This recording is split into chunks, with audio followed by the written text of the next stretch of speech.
Hi, I'm Abhinav Krishna Kaiser. I'm a management consultant and an author. My latest book is Reinventing ITIL in the Age of DevOps. You know how detractors say that ITIL is incompatible with DevOps? Well, in my book, I have proved them wrong because I have taken the entire ITIL framework and I have adapted it into a DevOps methodology.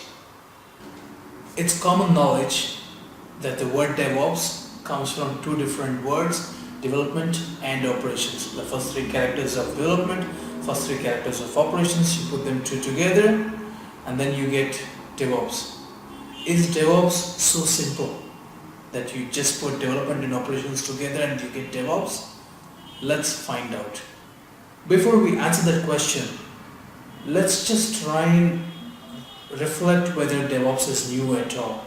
Say about 20 years back, we used to have IT.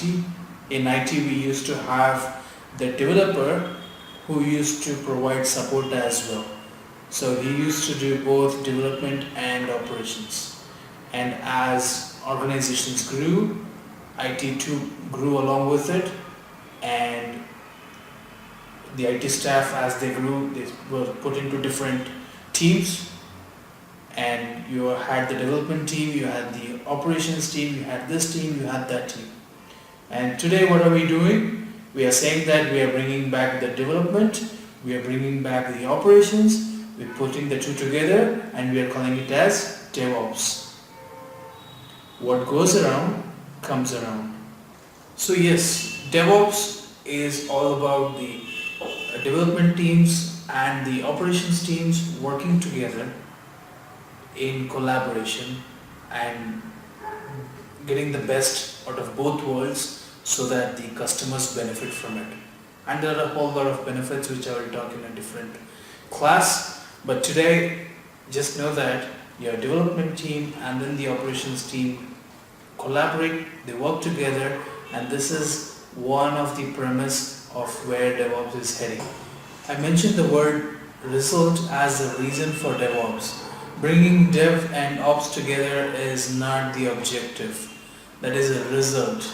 Bringing the two teams together is a result. So what is the objective of DevOps? DevOps is all about culture. It's about culture. So it's the new culture that we want to inculcate so that people who are working in various corners, they all come together and they are able to create synergy. So that is DevOps. That is what we are trying to do with DevOps. Like development and operations are seen as opposing sides generally, and then we are trying to bring both of them together and saying, hey, work together. It's very similar to let's say in US, Democrats and Republicans working together, and in India maybe Congress and BJP working together for the betterment of the people. So it's something like that. So in DevOps, we are bringing the two opposing sides and creating synergy. Let's take a scenario. Let's say you have a major release, or you had a major release last week, and the release tanked and you were forced to roll back. So after this was done, what are the series of things that you are expected to do? So normally what you would do is you would do root cause analysis, and then you will find out where the bugs are, and then you would fix it, and then you would retest it, and then you would redeploy it. Bingo.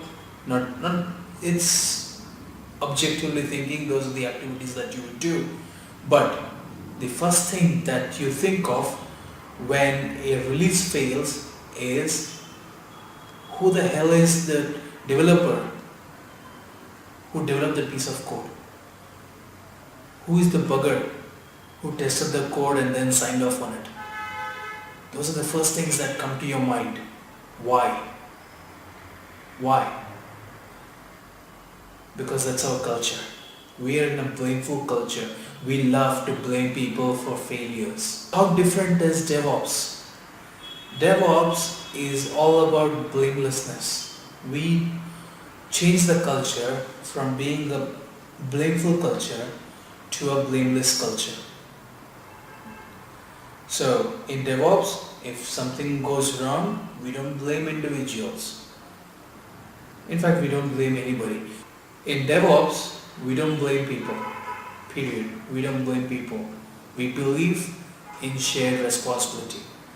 If you succeed, the entire team is responsible for the success. If you fail, it's the same case. But there's a little bit more than just the shared responsibility. It's not just about, hey, we are one team and then this is how we go forward. Either we all succeed or we all fail. It's not just that.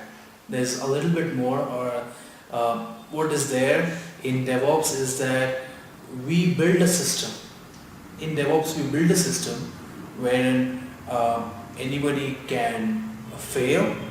Even if he fails, or in other words, if there are any bugs, it gets identified and rectified before it goes into production.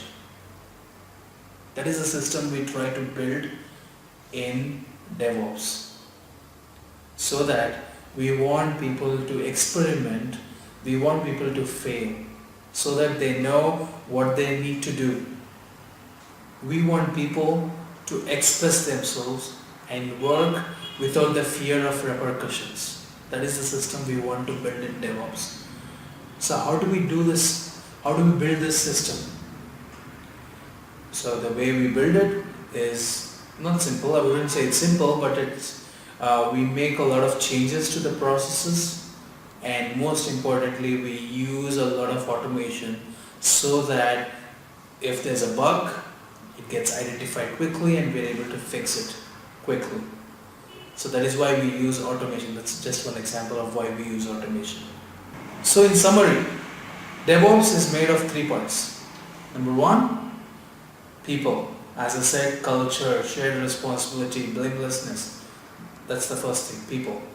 Number 2, it's processes. We change the processes. There are a number of DevOps processes like continuous integration, continuous delivery, continuous deployment, and so on. So we develop new processes to fit the new world. And finally, to make sure that DevOps succeeds, to make sure that the feedback is rapid, we use automation. People think DevOps is all about tools, and they are so wrong, because as I just mentioned earlier, it also has the people aspect, the organizational change management, and then all people managers come into play, and also you have processes. People who understand processes and who are able to take decisions in terms of how the process flow. There are other roles as well, like a DevOps architect and a DevOps coach. So these are some of the other roles as well apart from the DevOps engineer. Right, this is all I have to share today. I hope you understood what I was trying to convey today, and if you did, you're on a good footing to start your DevOps journey. This is Abhinav Krishna Kaiser signing off.